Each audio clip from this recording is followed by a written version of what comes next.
Independence for East Pakistan. Harry? The bitterness of poverty and resentment in East Pakistan erupted today in a kind of civil war. Sheikh Mujibur Rahman, the leader of East Pakistan, declared the region an independent republic, which he said will be called Bangladesh, the land of the Bengalis. Pakistan is a nation united only by religion. West Pakistan has the money and the government and the resources. East Pakistan, 1,000 miles away across India, has the poverty and the misery.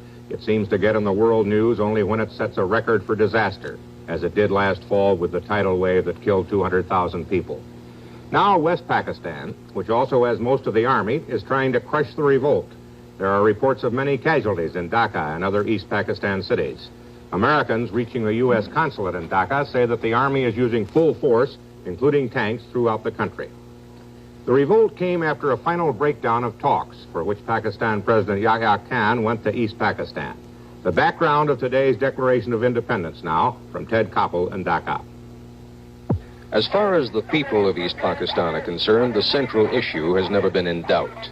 They have been treated, they feel, as though their country were a colony of West Pakistan. In last December's general election, East Pakistan's Awami League won an absolute majority in the National Assembly. The Assembly was due to convene on March 3rd. It would draft a new constitution.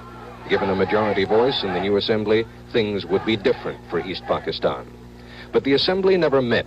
Under pressure from West Pakistan's political leader, Ali Bhutto, President Yahya Khan postponed the Assembly for 3 weeks. Under the leadership of Sheikh Mujibur Rahman, the Bengalis took to the streets. The situation became so critical that President Yahya himself flew here to Dhaka to meet personally with the Sheikh. The meetings were so private that no member of the press has yet seen or photographed the two men together. Finally, the third protagonist was summoned from Karachi. Ali Bhutto arrived in Dhaka surrounded by machine gun-toting bodyguards. The hotel where he stayed became an armed camp, cordoned off by the army. The precautions were necessary. In a competition for the most hated man in East Pakistan, Ali Bhutto would win in a walk. Within 24 hours of Bhutto's arrival in Dhaka, President Yahya postponed the National Assembly yet again, this time indefinitely.